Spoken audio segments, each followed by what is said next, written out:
ഇവാഞ്ചലിയും അനുദിന സുവിശേഷ വിചിന്തനം.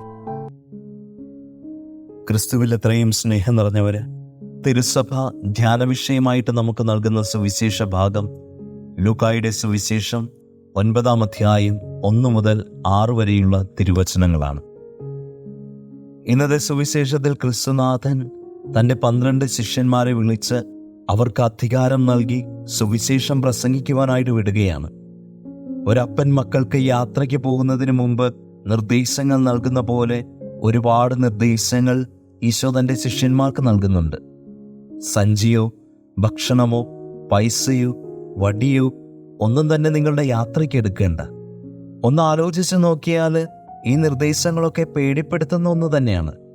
ഒരു യാത്രയ്ക്ക് വേണ്ട ഏറ്റവും അത്യാവശ്യമായ കാര്യങ്ങൾ പോലും എടുക്കാതെ അറിയാത്തൊരു നാട്ടിലേക്ക് തൻ്റെ സുവിശേഷവാഹകരാകാൻ തൻ്റെ ശിഷ്യന്മാരെ ഈശോ അയക്കുകയാണ്. ഒരിക്കൽ കാട്ടിൽ പോയി തടിമുറിക്കുന്ന ജോലിയുള്ള അപ്പൻ്റെ അടുക്കൽ മകൻ വന്നിട്ട് ചോദിച്ചു, കാട്ടിൽ പോയി മരം മുറിക്കാൻ അപ്പന് പേടിയില്ലേ എന്ന്. മകനോട് അപ്പൻ പറഞ്ഞു, ഇല്ല മകനെ, നമ്മുടെ കുടുംബം പട്ടിണിയില്ലാതെ മുന്നോട്ട് പോകണമെങ്കിൽ അപ്പൻ പേടിക്കാതെ ജോലി ചെയ്യണം. കുറച്ച് സമയം കഴിഞ്ഞപ്പോൾ അപ്പൻ മകനോട് ചോദിച്ചു, നിനക്ക് കാട്ടിൽ പോകാൻ പേടിയുണ്ടോ എന്ന്. എനിക്ക് പേടിയാണ് എന്ന് പെട്ടെന്ന് ഉത്തരം പറഞ്ഞു. അപ്പൻ പറഞ്ഞു, നീ പേടിക്കണ്ട, ഒരു ദിവസം അപ്പം കൊണ്ടുപോകാം. മകന് സന്തോഷമായി. കുറച്ച് ദിവസം കഴിഞ്ഞപ്പോൾ അപ്പൻ്റെ കൂടെ മകൻ പോയി. കാടിൻ്റെ അടുത്തെത്തിയപ്പോൾ അപ്പൻ പറഞ്ഞു, നീ ഇനി കുറച്ചു ദൂരം ഒറ്റയ്ക്ക് നടക്കാൻ പോവുകയാണ്. കാടിനോടുള്ള പേടി മാറാനായിട്ടാണ്. എന്നിട്ട് അപ്പൻ ഒരു തുണിയെടുത്ത് മകൻ്റെ കണ്ണ് കെട്ടി. മകൻ കരയാൻ തുടങ്ങി. അവൻ പറഞ്ഞു, അപ്പ എനിക്ക് പേടിയാണ്. അപ്പൻ പറഞ്ഞു, ധൈര്യമായിട്ട് നീ നടക്ക്, അപ്പൻ ഇവിടെ തന്നെയുണ്ട്. അപ്പൻ്റെ ധൈര്യത്തിൽ കണ്ണുകെട്ടി മകൻ നടക്കാൻ തുടങ്ങി. കുറച്ചു ദൂരമായപ്പോൾ കാടിൻ്റെ ശബ്ദവും അവൻ്റെ ഉള്ളിൽ പേടി ഉണ്ടാക്കി. മൃഗങ്ങളുടെ കരച്ചിലുകൂടെ കേട്ടു തുടങ്ങിയപ്പോൾ അവൻ ഉച്ചത്തിൽ കരയാൻ തുടങ്ങി. അവൻ നടന്ന് ഒരു മരത്തിൻ്റെ താഴെ നിന്ന് അപ്പാ എന്ന് ഉച്ചത്തിൽ വിളിച്ചു കരഞ്ഞുകൊണ്ട് തൻ്റെ കണ്ണിൽ കെട്ടിയ തുണി അഴിച്ചു മാറ്റി. പെട്ടെന്ന് മകൻ കണ്ടത് തൻ്റെ മുമ്പിൽ നിൽക്കുന്ന അപ്പനെയാണ്. അപ്പൻ മകനോട് പറഞ്ഞു, ഞാൻ നിന്നോട് പറഞ്ഞതല്ലേ പേടിക്കണ്ട എന്ന്. അപ്പൻ നിന്നെ ഒരിക്കലും ഒറ്റയ്ക്കാക്കില്ല.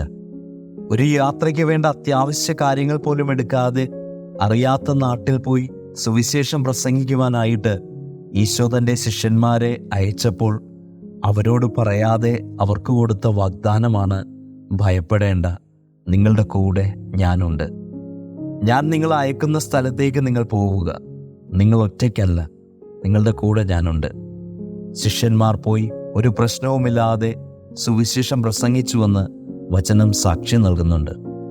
ഈശോ ശിഷ്യന്മാരോട് എന്തിനെക്കുറിച്ച് ആകുലപ്പെടേണ്ട എന്ന് പറഞ്ഞ കാര്യങ്ങളെക്കുറിച്ച് ആകുലപ്പെടുന്നവരാണ് നമ്മൾ ഓരോരുത്തരും. എന്ത് ഭക്ഷിക്കും, നാളെ എന്തായിരിക്കും എൻ്റെ ജീവിതം എന്നോർത്ത് ഭയപ്പെടുന്നവർ. ദൈവത്തിൻ്റെ മക്കളായ നമുക്ക് ഓരോരുത്തർക്കും തൻ്റെ ശിഷ്യന്മാർക്ക് കൊടുത്ത അതേ വാഗ്ദാനം തന്നെയാണ് ഈശോ നൽകുന്നത്. ഭയപ്പെടേണ്ട, നീ ഒറ്റയ്ക്കല്ല, നിന്റെ കൂടെ ഞാനുണ്ട്. നമ്മുടെ ജീവിതം ദൈവത്തിൻ്റെ കരങ്ങളിൽ നൽകുവാനായിട്ട് നമുക്ക് സാധിക്കണം. തൻ്റെ ശിഷ്യന്മാർക്ക് കൊടുത്ത ആ സംരക്ഷണം നമ്മോടൊപ്പവുമുണ്ട്. ശിഷ്യന്മാർ എപ്രകാരം ഈശോയുടെ വചനത്തിൽ വിശ്വസിച്ച് മുന്നോട്ടു പോയോ, അതേപോലെ ഈശോ നൽകിയ വാഗ്ദാനത്തിൽ വിശ്വസിച്ചുകൊണ്ട് നമ്മുടെ ജീവിതങ്ങളെ മുന്നോട്ട് നയിക്കാം. ദൈവം നിങ്ങളെ സമൃദ്ധമായി അനുഗ്രഹിക്കട്ടെ. ആമേൻ.